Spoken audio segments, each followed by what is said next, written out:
of the CIA, including increased propaganda, increased political action, so pretty much heightening tensions, ratcheting up both military purchases, military training, exile troop training, and of course the radio propaganda operations that they were doing. Fidel Castro, meanwhile, in a talk at Santa Clara, analyzes the cause of the counter-revolution in Las Villas, mentioning the infiltration of public posts in the municipality and national administration, and even in the army and police forces by elements that are truly adventurous, negative, and corrupt, who link up with henchmen who flee immediately and begin to parachute arms into Escambray. So pretty much calling again what the United States is trying to do. Send these infiltrators in, kind of get them inside the Castro regime, and for spying purposes and also even for assassination purposes as well. So pretty much what happened in this stretch, as we get from kind of the January period where we see Kennedy kind of coming in, settling in, Kennedy had inherited, really, Eisenhower's CIA campaign to train and equip the guerrilla army of Cuban exiles, which he had some doubts about the wisdom of. He really said the last thing he wanted was direct, overt intervention by the American military in Cuba.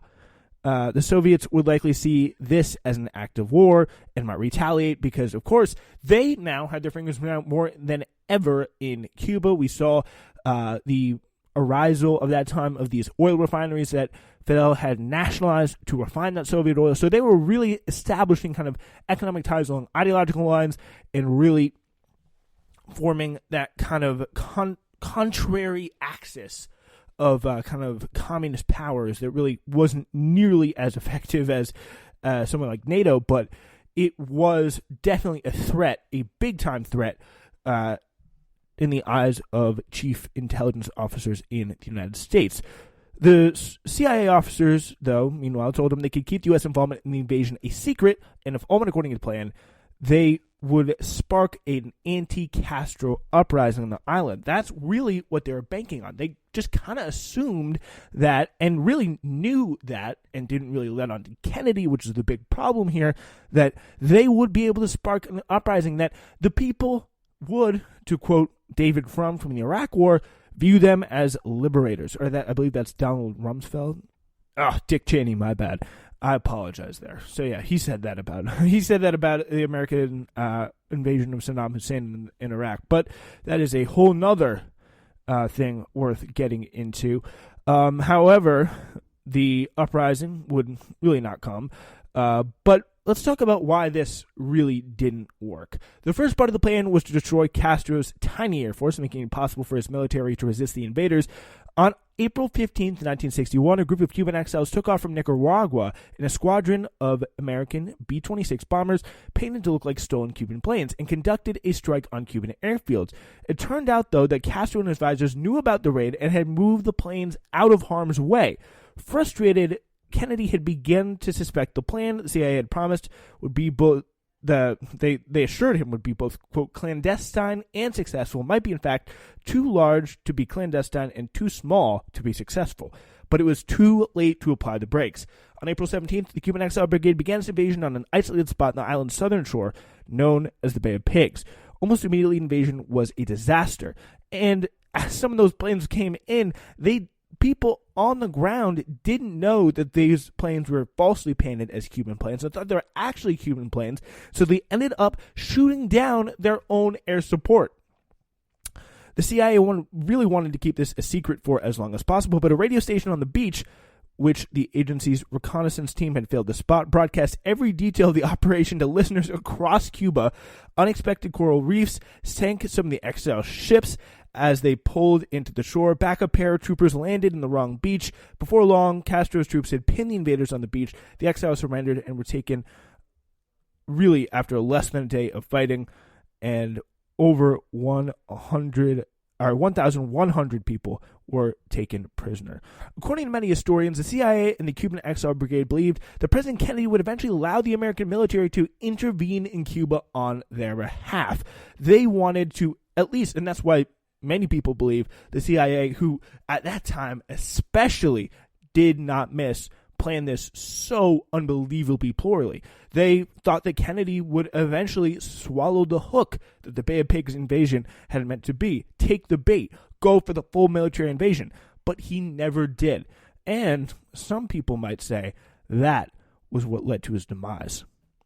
This has been another episode of Uprising, ladies and gentlemen. Thank you so much for joining us. Hope I didn't bore you with too many of those details, but such a fascinating tale of time here to just look at the dynamics at play and some of the really fascinating intelligence inner workings that we see.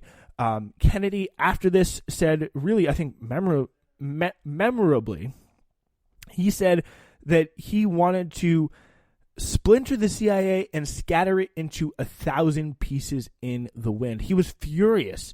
It was really, within the ruling American elite, the Bay of Pigs was primarily seen as a jolt to the old boys network. It was a humiliating debacle and rebuke of the supposed infallible CIA. For John Kennedy, it also presented an opportunity. He'd been impressed with the CIA at first and depended on its counterinsurgency against communists and nationalists in the Third World, but the Bay of Pigs disaster gave him pause. Whatever Kennedy's own role in the invasion fiasco, had been planned on Dwight Eisenhower's watch, and Kennedy had been asked to greenlight it shortly after taking office, and in retrospect, he felt the agency had deceived him in several key respects. The most critical involved Cubans' true feelings toward Castro. The CIA had predicted that the island population would rise up to support the invaders. When this did not happen, the agency, Air Force, Army, and Navy all put pressure on the young president to authorize the open use of U.S. armed forces. That's what they thought would happen. They really tried to push him there. In effect, they really wanted to turn the supposed effort of armed Cuban exiles to reclaim their homeland into a full-fledged U.S. anti-communist invasion. But Kennedy just would not go along. The success of the operation had been predicated on something, which was a popular uprising that just hadn't happened. And Kennedy concluded, thank God. Imagine if he had gone in further, that would have been awful. He concluded it would be foolish to go in deeper. Following the disaster, CIA Director Allen Dulles mounted a counteroffensive against criticism of the agency. Dulles denied the plan had been dependent on a popular insurrection. Just weeks after the calamity, he offered this account on Meet the Press, saying, quote, I wouldn't say we expected a popular uprising. We were expecting something else to happen in Cuba, something that didn't quite materialize. And of course, what he was referring to was that invasion, that full invasion from Kennedy. For his part, Kennedy was furious at Dulles for this self-serving explanation. He was also deeply frustrated about CIA's poor intelligence and suspected the CIA had sought to force him into an invasion from the very beginning. He felt used, he felt manipulated, and he felt like, as I said before, he wanted to splinter the CIA into 1,000 pieces and scatter it to the winds.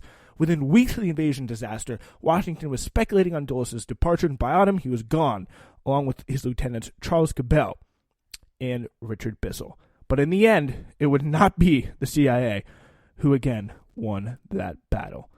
We can discuss that in future episodes, but I definitely fear I've gone on too long. Just want to give a little bit more on the aftermath there. That has been our tale of the Bay of Pigs and the rise of U.S. anti-communism battles.